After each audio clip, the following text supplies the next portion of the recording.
अरे आप लोग यहाँ क्या कर रहे हैं? सब लोग वहाँ आप दोनों के इंतज़ार में खड़े हैं।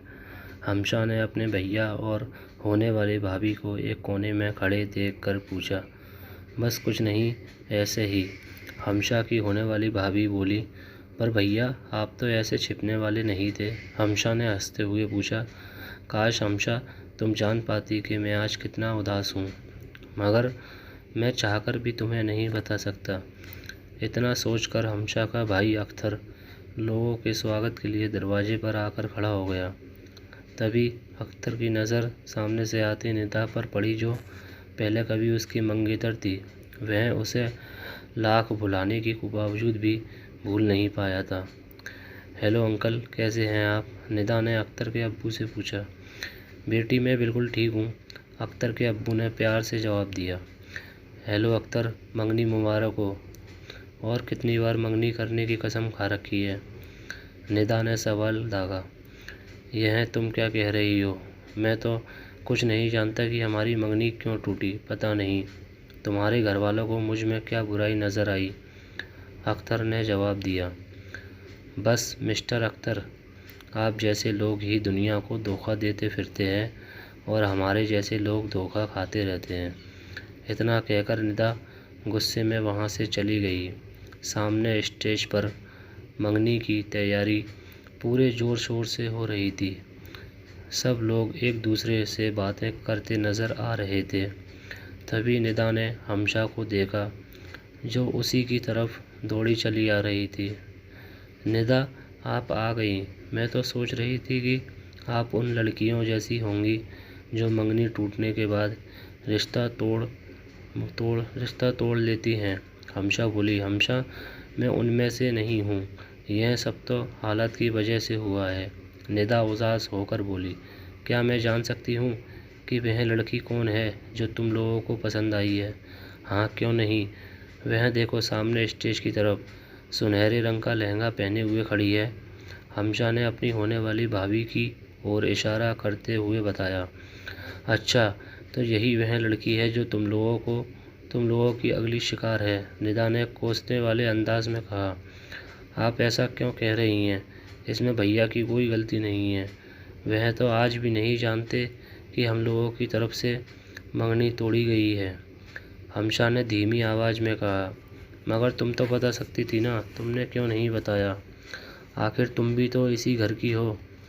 इतना कहकर निदा वहाँ से दूसरी तरफ खड़े लोगों की तरफ बढ़ने लगी। निदा की बातें हमशा को बुरी तरह कचोट गई। प्लीज़ निदा, आप हम लोगों को गलत ना समझें। बस मम्मी चाहती थी कि भैया की शादी उनकी सहेली की बेटी से ही हो। निदा को रोकते हुए हमशा ने सफाई पेश की। और तुम लोग मान गए, एक लड़की की ज़िंदगी बर्बाद करके अपनी कामयाबी का जश्न मना रहे हो। निदा गुस्से से बोली। नहीं, ऐसी बात नहीं है। मैं अच्छी तरह से जानती हूँ कि मम्मी की कसम के आगे हम सब मजबूर थे, वरना मंगनी कभी भी ना टूटने देते, कहकर हमशा ने उसका हाथ पकड़ लिया।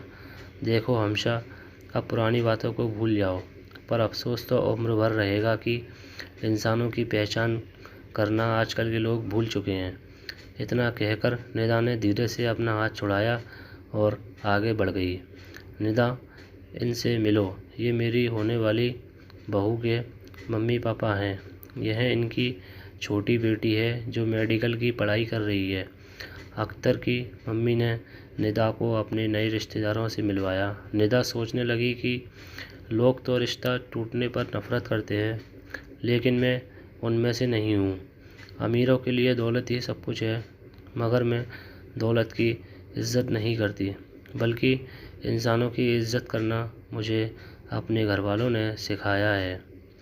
निदा, आप भैया को माफ़ कर दें प्लीज़। हमशा उसके पास आकर फिर मिन्नत भरे लहजे में बोली।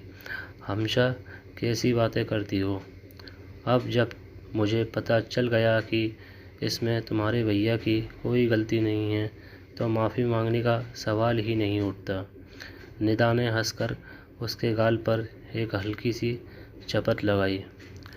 कुछ देर ठहर कर निदा फिर बोली। हमशा, तुम्हारी मम्मी ने मुझसे रिश्ता तोड़कर बहुत बड़ी गलती की। काश मैं भी अमीर घर से होती तो यह रिश्ता चंद सिक्कों के लिए न टूटता। मंगनी तो तोड़ दी, पर उन्हें भी हमेशा अफसोस रहेगा कि उन्होंने दौलत के लिए अपने बेटे की खुशियों का खून कर दिया। हमशा ने संजीदगी से कहा, बेटा, आप लोग यहाँ क्यों खड़े हैं? चलो, सब लोग इंतज़ार कर रहे हैं। निदा, तुम भी चलो।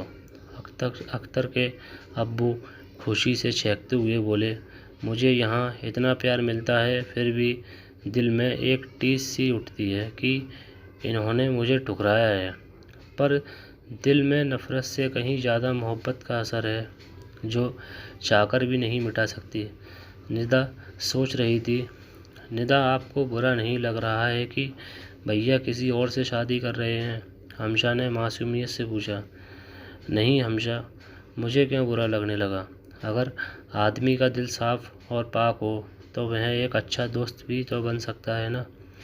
निदा उमड़ते हुए आंसुओं को रोकना चाहती थी, मगर कोशिश करने पर भी वह ऐसा कर नहीं सकी और आखिरकार उसकी आंखें भर आईं। भैया, आप निदा से वादा करें कि आप दोनों ज़िंदगी के किसी भी मोड़ पर दोस्ती का दामन नहीं छोड़ेंगे। हमशा ने इतना कहकर निदा का हाथ अपने भैया के हाथ में थमा दिया और दोनों के अच्छे दोस्त बने रहने की दुआ करने लगी। माफ़ कीजिए, अब हम एक दूसरे के दोस्त बन गए हैं और दोस्ती में कोई पर्दा नहीं है, इसलिए आप मुझे बेवफा ना समझें तो बेहतर होगा। अख्तर ने कहा, अच्छा, आप लोग मेरे बिना दोस्ती कैसे कर सकते हैं? मैं तीसरी दोस्त हूँ। अख्तर की मंगेतर निदा से बोली। निदा उस लड़की को देखती रह गई और सोचने लगी कि कितनी अच्छी लड़की है। वैसे भी इस सब में इसकी कोई गलती भी नहीं है।